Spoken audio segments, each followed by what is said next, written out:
ಮನೆಯ ಮಗಳಿವಳು ನಮ್ಮ ಪುಣ್ಯವತಿ. ನನ್ನವರೇ ಪ್ಲೀಸ್ ಹಂಗೆಲ್ಲ ಹೇಳ್ಬೇಡಿ. ನಾನು ನಿಮ್ಗೆ ಮೋಸ ಮಾಡಿಲ್ಲ. ನಾನೊಂದು ಅನಿವಾರ್ಯ ಪರಿಸ್ಥಿತಿಲಿ ಡ್ಯಾನ್ಸ್ಗೆ ಹೋಗಬೇಕಾಗಿತ್ತು. ಹಂಗಂತ ನಾನು ಹಂಗೆ ಹೋಗಿಲ್ಲ. ನಾನು ಹೋಗುವಾಗ ನಿಮಗೆ ಪತ್ರ ಬರ್. ಇನ್ನೊಂದ್ಸಲ ಡ್ಯಾನ್ಸ್ ಅನ್ನೋ ಪದ ಕೇಳಿದ್ರೆ ನಾನು ಏನು ಮಾಡ್ತೀನೋ ನನಗೆ ಗೊತ್ತಿಲ್ಲ. ಇಷ್ಟಕ್ಕೂ ನೀನು ಯಾಕೆ ಹೋದೆ, ಎಲ್ಲಿಗೆ ಹೋದೆ, ಏನು ಮಾಡಿದೆ ಅಂತ ನಾನು ಕೇಳೋದು ಇಲ್ಲ. ನೀನು ಹೋದ್ಯಲ್ಲ, ಅದು ನನ್ನ ನಂಬಿಕೆಗೆ ಬಿಟ್ಬಿಟ್ಟು.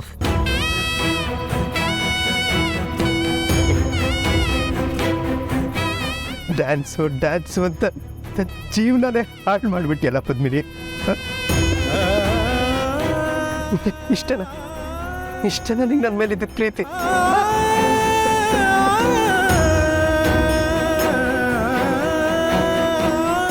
ನಿನ್ಗೆ ಅವತ್ತೇ ಸ್ಪಷ್ಟವಾಗಿ ಹೇಳಿದೆ ತಾನೆ, ಈ ಡ್ಯಾನ್ಸ್ ಎಲ್ಲ ನಮ್ಮನೆಯವ್ರಿಗೂ ಆಗ್ಬರಲ್ಲ, ನೀನು ಡ್ಯಾನ್ಸನ್ನ ಆಯ್ಕೆ ಮಾಡ್ಕೊಳ್ಳೋದಾದ್ರೆ ನನ್ನನ್ನು ಮರೆತುಬಿಡು ಅಂತ ಹೇಳಿದೆ ತಾನೆ.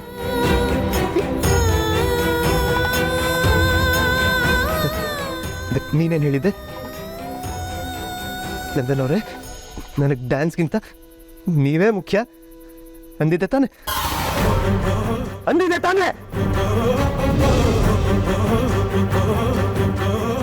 ನಂದನ್ ಅವರೇ, ನಿನ್ನ ಕೈ ಮುಗಿ ಕೇಳ್ಕೊತೀನಿ, ಇಂಥ ಮಾತಿಂದ ನಮ್ಮನ್ನ ಕೊಲ್ಬೇಡಿ. ಸ್ವಲ್ಪ ನಮಗೂ ಮಾತಾಡೋಕ್ಕೆ ಅವಕಾಶ ಕೊಡಿ. ಶಿಕ್ಷೆ ಅನುಭವಿಸ್ತಾ ಇರೋದು ನೀವು ಮಾತ್ರ ಅಲ್ಲ ನಂದನ್ ಅವರೇ. ಇದು ನಡೆದಿದ್ದ ಪ್ರತಿ ಕ್ಷಣದಿಂದ ನಾನು ಒದ್ದಾಡ್ತಿದ್ದೀನಿ. ನನ್ಬೇಡಿ. ಪಾಪ ಪೂರ್ವಿ ಸ್ಥಿತಿನ ನೋಡಿ ನಂದನ್ ಅವರೇ, ಇದ್ದಕ್ಕಿದ್ದಂತೆ ಇಂಥ ಸುಳಿ ಸಿಕ್ಕಾಕೊಂಡು ಒದ್ದಾಡ್ತಾವಳೆ.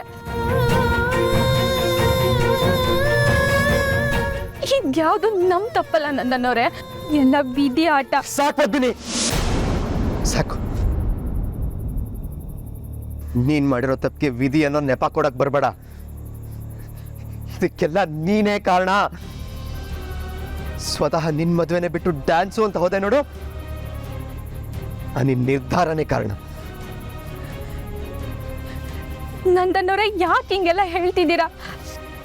ನಿಮ್ಗೆ ಇದೆಲ್ಲ ಗೊತ್ತಿಲ್ದಲೇ ಇರೋ ವಿಷಯನ ನಿಮ್ ಒಪ್ಪಿಗೆ ಕೇಳ್ಕೊಂಡೆ ಅಲ್ವಾ ನಾನು ಹೋಗಿದ್ದು? ಏನ ನಾನು ಒಪ್ಪಿಗೆ ಕೊಟ್ನಾ?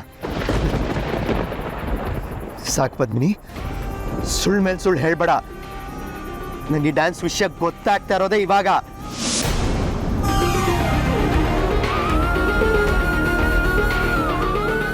ಇವತ್ತು ನನ್ನ ಮದುವೆ ದಿನನೇ ಅನಿವಾರ್ಯವಾಗಿ ಡ್ಯಾನ್ಸ್ ಶೋಗೆ ಹೋಗ್ಲೇಬೇಕಾಗೈತೆ. ಅದಕ್ಕೆ ನಿಮ್ಮ ಒಪ್ಪಿಗೆನ ಕೇಳ್ತಾ ಇದ್ದೀನಿ. ನೀವು ಒಪ್ಪೋದಾದ್ರೆ ಒಂದೇ ಒಂದು ಗುಲಾಬಿ ಹೂನ ಕಳಿಸಿ ಸಾಕು. ಉರ್ವಶಿ, ಪದ್ಮಿನಿ ಫೋನ್ ಮಾಡಿದ್ಲಾ? ಇಲ್ಲ ಅದಕ್ಕೆವಾ, ಹೊತ್ತು ಫೋನ್ ಮಾಡಲೇ ಇಲ್ಲ. ಪೂರ್ವಿಯ ತಡದ್ಲೋ ಇಲ್ವೋ ಒಂದು ಗೊತ್ತಾಯ್ತಾ ಇಲ್ಲ. ಅವ್ವ, ನಾವು ಹೊಟ್ಟೆ ಹಸಿತೈತೆ, ಏನಾರು ಕೊಡವ? ಅವ್ವ, ಇವತ್ತೇನು ಅಡುಗೆ ಮಾಡಿದ್ಯಾ? ನಾನು ಬಸ್ಸಾರು ಮಾಡೋ ಅಂದಿದ್ದೆ, ಮಾಡಿದ್ಯಾ? ಪಾವನಿ, ಅಪ್ಪಯ್ಯ ಬಂದ್ಮ್ಯಾಕೆ ಊಟಕ್ಕೆ ಇಕ್ತೀನಿ. ಅಲ್ಲಿ ಗಂಟ ಕಾಯಕ್ಕಾಗಕ್ಕಿಲ್ಲ ಅವ್ವ, ಶಾನೆ ಹೊಟ್ಟೆ ಹಸಿತೈತೆ, ಈಗಲೇ ಊಟ ಕೊಡು. ಇವತ್ತು ಅಪ್ಪಯ್ಯ ಸೊಪ್ಪು, ಅಕ್ಕಿ, ಬೇಳೆ ಎಲ್ಲ ತಗೊಂಬರ್ತಾರೆ. ಒಂದಟ್ಕೆ ಪಡ್ಬೇಡ ಅಂತ ಅಡುಗೆ ಮಾಡಿ ಊಟಕ್ಕೆ ಇಕ್ಬಿಡ್ತೀನಿ. ಅಲ್ಲಿಗಂಟ ನೀನು ಓದ್ಕೊ ಹೋಗು. ಏನು, ಇನ್ನು ಅಪ್ಪಯ್ಯ ಅವೆಲ್ಲ ತಂದು ಆಮೇಲೆ ನೀನು ಅಡುಗೆ ಮಾಡಿ ಆಮೇಲೆ ನಾನು ಊಟ ಮಾಡ್ಬೇಕಾ? ಇನ್ನೇನು ಹಣೆಯ ಬಂದ್ಬಿಡ್ತಾನೆ ಕಣವ. ಆಗಲ್ಲ ಅತ್ಯವ, ಸಂಜೆನೆ ಏನಾರು ಕೊಡುವಂತೆ. ರಾತ್ರಿ ಒಟ್ಟಿಗೆ ಎಲ್ಲರೂ ಊಟ ಮಾಡುವ ಅಂದ್ಲವ್ವ. ಈಗ ಊಟ ಕೊಡುವಂತೆ ಅಪ್ಪಯ್ಯ ಬರಲಿ ಅಂತವಳೆ. ನಂಗೆ ಹೊಟ್ಟೆ ಹಸಿತೈತೆ, ಅನ್ನ ಮೊಸರಾದ್ರೂ ಸರಿ ಕೊಡವ.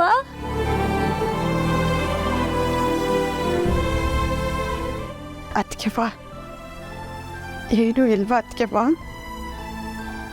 ಊರ್ವಶಿ, 2 ಹಿಡಿ ಅಕ್ಕಿ ಐತೆ ಕಣವ. ನಾನು ನಿಮ್ಮ ಮನೆಯಿಂದ ದಾರಿನೇ ನೋಡ್ತಾ ಇವ್ನಿ. ಇವತ್ತೇನಾರು ತತ್ತಾರೆ ಎಲ್ಲರೂ ಹೊಟ್ಟೆ ತುಂಬ ಊಟ ಮಾಡವ ಅಂತ. ಪಾವನಿ, ಇನ್ನು ಸ್ವಲ್ಪ ಹೊತ್ತು ಹಸು ತಡ್ಕೊಳವ. ನೀನು ಜಾಣೆ ಅಲ್ವಾ? ನಂಗೆ ಜಾಣೆ ಅಲ್ವಾ? ಆಟ ಮಾಡ್ಬಿಡ ಕಣವ. ನೋಡಿ,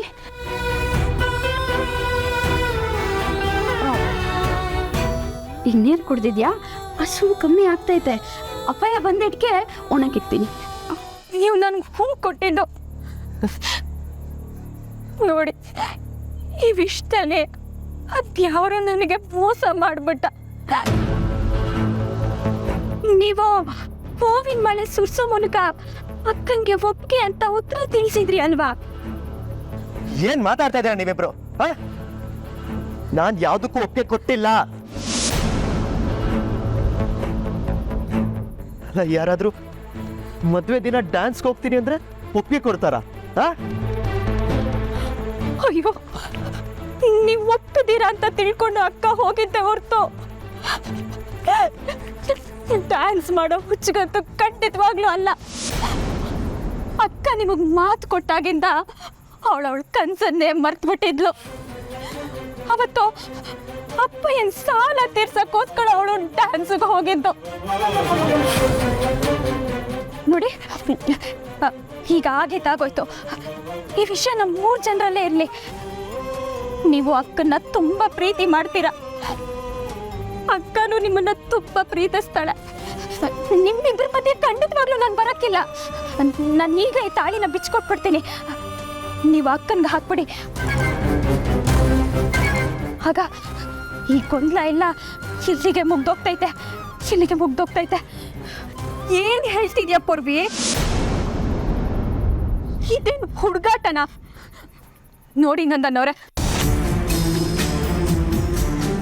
ಇವಳು ಕುತ್ಕೊಂಡಿರೋ ತಾಳಿ ನಿಜವಾದ ತಾಳಿ. ಇದಕ್ಕೆ ಬೆಲೆ.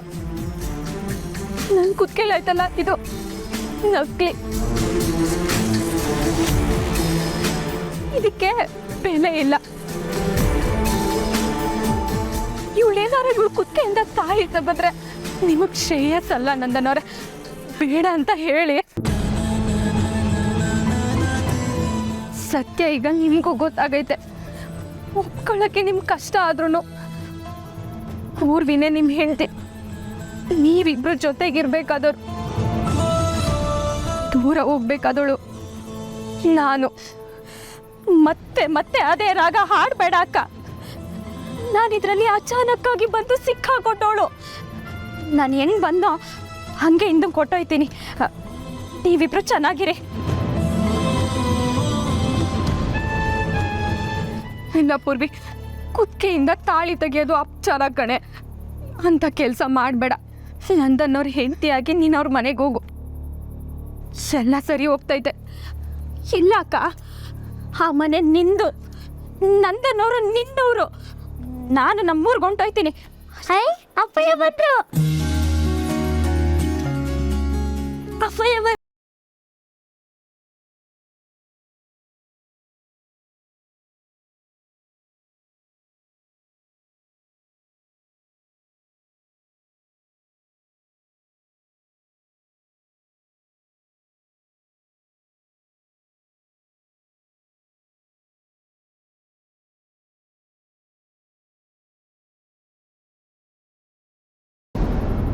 ಎಲ್ರಿ ಅಕ್ಕಿ ರಾಗಿ ಬೇಳೆ ಏನನ್ನು ತರ್ಲಿಲ್ವಾ? ಮಾತಾಡ್ರಿ. ಪಾವ್ನಿ ಹೊಟ್ಟೆ ಹಸ್ವು ಅಂತ ಆವಾಗ್ಲಿಂದ ಕೇಳ್ತಾಳೆ. ನಾನು ನೀವು ಬರ್ತೀರಾ, ತರಕಾರಿ ದಿನಸಿ ಎಲ್ಲ ತರ್ತೀರಾ, ಅಡುಗೆ ಮಾಡ್ಕೊಡ್ತೀನಿ ಅಂತ ಕೂರ್ಸಿರ್ನಿ. ಈಗ ಅವಳಿಗೆ ಏನ್ರಿ ಕೊಡೋದು? ನಾನು ಊರ್ವಸಿನೂ ಊಟ ಮಾಡಿ 3 ದಿನ ಆಗೈತೆ. ನೀವು ಅಕ್ಕಪಕ್ಕದ ಮನೆಯವ್ರ ಹತ್ರ ಯೋನು ಇಸ್ಕೋಬೇಡ ಅಂದಿದ್ರಿ. ಹಂಗೆ ನಾನು ಯೋನು ಕೇಳಿಲ್ಲ. ಅವ್ರತವ ಮನೆಯಾಗೋ ಯೋನು ಇಲ್ಲ. ಇಟ್ಟೊತ್ಗಲೆ ಅಂಗಡಿ ಮೇಲೆ ಪುಚ್ಚಿರುತ್ತೆ. ಏನ್ರಿ ಮಾಡೋದು? ಅವ್ರೆ, ಅಂತೂ ಇಷ್ಟ ದಿನ ಮನ್ಸಲ್ಲಿದ್ದ ಸತ್ಯದ ಬೆಂಕಿ ಇವತ್ತು ಆಚೆ ಬಂತು. ಇನ್ನಿ ಬೆಂಕಿನ ಹೆಚ್ಚು ಮಾಡಬೇಡ, ಅಕ್ಕನ ಜೀವನನ ಸುಡಬೇಡ. ದಯವಿಟ್ಟು ಈ ಬೆಂಕಿನ ತಣ್ಣಗಾಗೋಂಗ್ ಮಾಡು. ಅಕ್ಕ ನಂದನವ್ರ ಜೊತೆ ಸುಖವಾಗಿ ಜೀವನ ನಡೆಸೋಂಗ್ ಮಾಡು. ನನ್ನಿಂದ ಏನಾದರೂ ತಪ್ಪಾಗಿದ್ರೆ ದಯವಿಟ್ಟು ನನ್ನನ್ನು ಕ್ಷಮಿಸ್ಬಿಡು. ನಾನು ಮಾತ್ರ ಮತ್ತೆ ಆ ಮನೆಗೆ ಹೋಗಕ್ಕಿಲ್ಲ. ಇದೇ ಸರಿ ಅನ್ವದಿ ಅವ್ರೆ. ಸರಿ ಅನ್ನೋದೇ ಆದ್ರೆ ನನ್ನನ್ನು ನಮ್ಮೂರು ಸೇರ್ಕೊಳ್ಳೋಂಗೆ ಮಾಡ್ಬಿಡು. ಈ ತಾಳಿನೂ ಏನು ಮಾಡಬೇಕು ನನಗೆ ಗೊತ್ತಾಗ್ತಾ ಇಲ್ಲ. ಇದಕ್ಕೂ ನೀನೇ ಒಂದು ದಾರಿ ತೋರಿಸ್ಬೇಕು.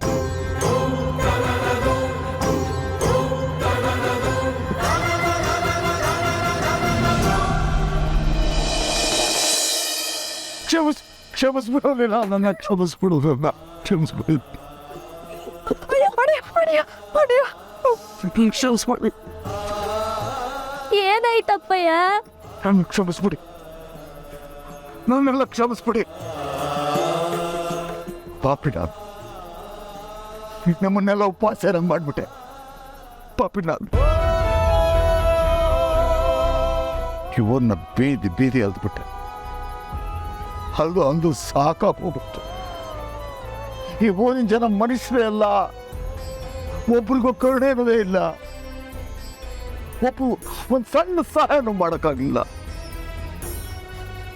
ಏನಾದರೂ ಮಾಡಿ ಕೆಲಸ ಗಿಟ್ಟಿಸ್ಕೊಳ್ಳವ ಅಂತ ಕಂಪ್ನಿ ಅಲ್ಲದೆ ಅಂಗಡಿಗಳಿಗೆ ಹೋದೆ, ಬೇಡ್ಕಂಡೆ ಒಂದು ಕೆಲಸ ಕೊಡ್ರಿ ಅಂತ. ಯಾರೂ ಕೊಡಲಿಲ್ಲ. ಒಂದು ಬೆಳಗಾಸು ಹುಟ್ಟಲಿಲ್ಲ.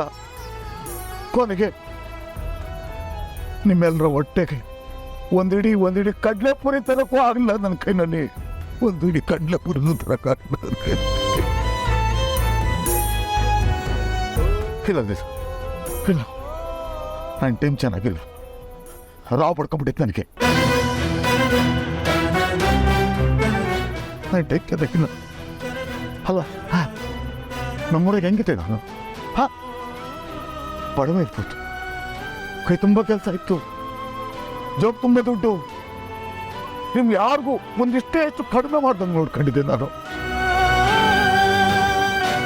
ನಿಮ್ಗೊಂದು ಸಣ್ಣ ನೋವು ಕೊಟ್ಟಿಲ್ಲ ನಾನು. ನನಗೆ ನಾನು ಮುಟ್ಟಿದ್ದೆಲ್ಲ ಮಣ್ಣಾಗ್ತಾ ಇದ್ದೆ. ಅರ್ಥ ಆಗ್ಬಿಡ್ತು ನನಗೆ. ನನ್ನ ಕೈಲಿ ಏನೂ ಆಗ್ತಾ ಇಲ್ಲ. ಸೋತಾಗ್ಬಿಟ್ಟೇನಿಲ್ಲ, ನಾನು ಸೋತಾಗ್ಬಿಟ್ಟೆ. ನನ್ನ ಕೈನಲ್ಲಿ ನಿಮ್ಮ ಒಟ್ಟಿಗೆ ಹಾಕಕ್ಕೆ ಒಂದು ಇಡೀ ಅಕ್ಕಿ ಥರ ಯೋಗ್ಯ ಥರ ಹಾಕಬಿಟ್ಟೆ ನಾನು. ಭಾಗ್ಯತೆನೂ ಕಳ್ಕೊಂಬಿಟ್ಟೆ ನಾನು. ಅಯ್ಯೋ ಅಣ್ಣಯ್ಯ, ಯಾಕಣೆಯ ಹಿಂಗೆಲ್ಲ ಮಾತಾಡ್ತೀಯ?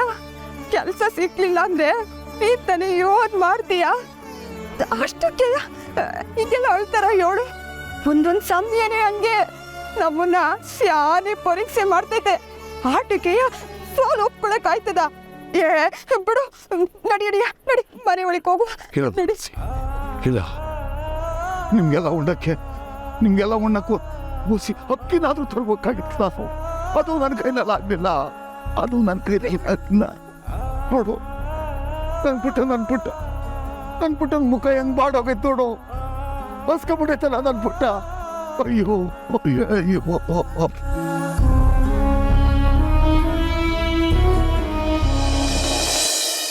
ರಾತ್ರಿ ಆಗೈತೆ, ಆದ್ರೂ ಪರವಾಗಿಲ್ಲ. ನಾನು ಬಸ್ ಹಿಡ್ಕೊಂಡು ಊರಿಗೆ ಹೊಂಟೋಯ್ತೀನಿ. ಎಲ್ರಿಗೂ ಎಲ್ಲ ಸತ್ಯ ಗೊತ್ತಾದ್ಮ್ಯಾಕೋ ನಾನು ಯಾವ ಮುಖ ಹೊತ್ಕೊಂಡಿಲ್ಲ ಇರಲಿ. ನಾನು ಇದ್ದಕ್ಕಿದ್ದಂಗೆ ಹೊಂಟೋದ್ರೆ ಅಕ್ಕನೆಲ್ಲರೂ ಯಾಕೆ ಅಂತ ಕೇಳ್ತಾರೆ. ಆದ್ರೂ ಪರವಾಗಿಲ್ಲ, ನಾನು ಮಾತ್ರ ಮತ್ತೆ ಆ ಮನೆಗೆ ಹೋಗಕ್ಕಿಲ್ಲ.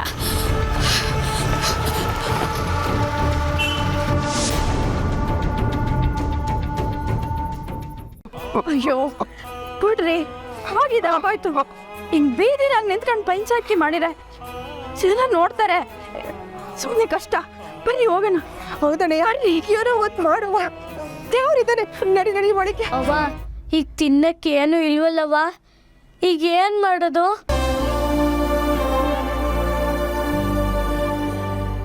ಅದಕ್ಕೆ ನಮ್ಗಿಲ್ಲ ಅಂದ್ರೂ ಪರವಾಗಿಲ್ಲ. ಆದ್ರೆ ಪಾಪ ಈ ಮಗಿಗಾದ್ರೂ ಒಂದಿಡಿ ಅಕ್ಕಿ ಇದ್ರೆ.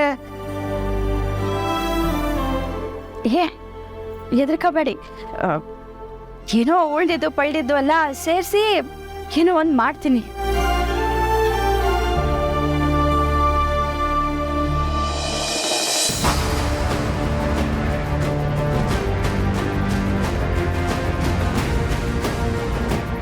ಪೂರ್ವಿ ಎಲ್ಲಿ ಹೋಗಿದೆ?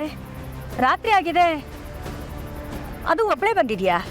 ಅದು ದೇವಸ್ಥಾನಕ್ಕೆ. ದೇವಸ್ಥಾನಕ್ಕೆ ಹೋಗ್ತಿದ್ಯಾ? ಅಲ್ಲ, ನೀನು ಒಬ್ಬಳೇ ಯಾಕೆ ಬಂದೆ? ಜೊತೆಲಿ ಯಾರನ್ನಾದ್ರೂ ಕರ್ಕೊಂಡು ಬರಬೇಕು ತಾನೇ? ಬೆಂಗಳೂರು ನಿನಗೆ ಹೊಸ್ತು, ಹೀಗೆಲ್ಲ ಒಬ್ಬೊಬ್ಬಳೇ ಓಡಾಡ್ಬಾರ್ದಮ್ಮ. ಸರಿ ಬಾ, ಕಾರತ್. ಅಯ್ಯೋ, ನಾನು ಹಿಂಗೆ ಹೊಂಟಾಗ ಅಮ್ಮಾಜಿನೇ ನನ್ನ ಎದುರುಗಡೆ ಬರಬೇಕಿತ್ತ. ಈಗ ಏನಪ್ಪ ಮಾಡೋದು? ಬರೋಕ್ಕಿಲ್ಲ ಅನ್ನಂಗೂ ಇಲ್ಲ. ಈಗ ನಾನು ಮತ್ತೆ ಇವ್ರ ಮನೆಗೆ ಹೋಗ್ಬೇಕಾ? ಯಾಕಮ್ಮ, ಏನಾಯ್ತು? ಕಾರ್ ಹತ್ತು. ಇದ್ಯಾಕೆ ಈ ಬ್ಯಾಗ್ ತಂದಿದ್ಯಾ ದೇವಸ್ಥಾನಕ್ಕೆ? ಅಮ್ಮಾಜಿ, ಅದು ನಾನು ಊರಿಗೆ ಏನಾದರೂ ಕಳಿಸೋದಿತ್ತಾ? ಯಾರಿಗಾದ್ರೂ ಹೇಳಿದ್ರೆ ಕಳಿಸ್ತಿದ್ರು. ನೀನು ಯಾಕೆ ದೇವಸ್ಥಾನಕ್ಕೆ ಈ ಬ್ಯಾಗ್ ತಂದಿದ್ಯಾ? ಸರಿ ಬಾ, ಮನೆಗೆ ಹೋಗೋಣ. ನನ್ನವರೇ ಎಲ್ಲಿ ಹೋಗ್ತಿದ್ದೀರಾ? ನಿಂತ್ಕೊಳ್ಳಿ. ನೀವು ಹಿಂಗೆ ಬೇಜಾರಲ್ಲಿ ಹೋಗ್ಬೇಡಿ, ನನಗೆ ಭಯ ಆಗ್ತೈತೆ. ಪ್ಲೀಸ್ ನನ್ನ ಫಾಲೋ ಮಾಡಬೇಡ. ನಿನ್ನ ಜೊತೆ ಮಾತಾಡಕ್ಕೆ ನನಗಿಷ್ಟ ಇಲ್ಲ. ಕೋಪ ಮಾಡ್ಕೋಬೇಡಿ ನಂದನವ್ರೆ. ಕೊಟ್ಟ ಮಾತಕ್ಕೆ ತಪ್ಪಿ ನನ್ನ ಪ್ರೀತಿಗೆ ವಂಚನೆ ಮಾಡಿರೋ ನಿನ್ನ ಹತ್ರ ನನಗೇನು ಮಾತೆ? Get lost. ಹಂಗೆ ಹೇಳ್ಬೇಡಿ. ನಾನು ನಿಮಗೆ ಯಾವ ವಂಚನೆನೂ ಮಾಡಿಲ್ಲ ನಂದನವ್ರೆ. ನಾನು ನಿಮ್ಮ ಹತ್ರ ಎಲ್ಲ ಪೂರ್ತಿಯಾಗಿ ವಿಷಯ ಹೇಳ್ತೀನಿ. ಆಮೇಲೆ ಬೇಕಿದ್ರೆ ನೀವು ಏನು ಬೇಕಾದ್ರೂ ನಿರ್ಧಾರ ತಗೊಳ್ಳಿ ನಂದನವ್ರೆ. ಅವತ್ತು ನಾನು ನಿಮ್ಮ ಹತ್ರ ಒಕ್ಕೆ ಕೇಳಿದೆ, ಆದರೆ ನಿಮಗೆ ನೆನಪಿಲ್ಲ ಅನ್ಸುತ್ತೆ. ನೆನಪಿಸ್ಕೊಳ್ಳಿ. ಅದೇ ಅಪ್ಪತ್ರ ಹೇಳಿದೆ ತಾನೇ ನಾನು ನಿನ್ನಿಂದ ಬರಬೇಡ ಅಂತ. Just leave me alone.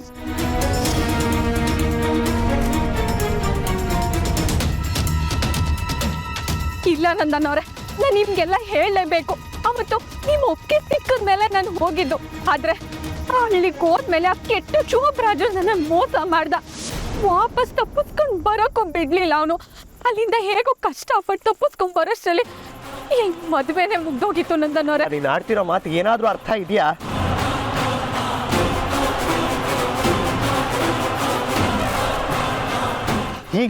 ಈಗಲೂ ನೀನು ಹೋಗಿದ್ದೇ ಸರಿ ಅಂತ ಸಾಧಿಸ್ತಿದ್ಯಾ ಹೊರತು ನೀನು ಹೋಗಿದ್ರಿಂದ ಆಗಿದ್ದ ಪರಿಣಾಮದ ಬಗ್ಗೆ ಚೂರು ಪಶ್ಚಾತ್ತಾಪನಿಲ್ಲ ಅಲ್ವಾ?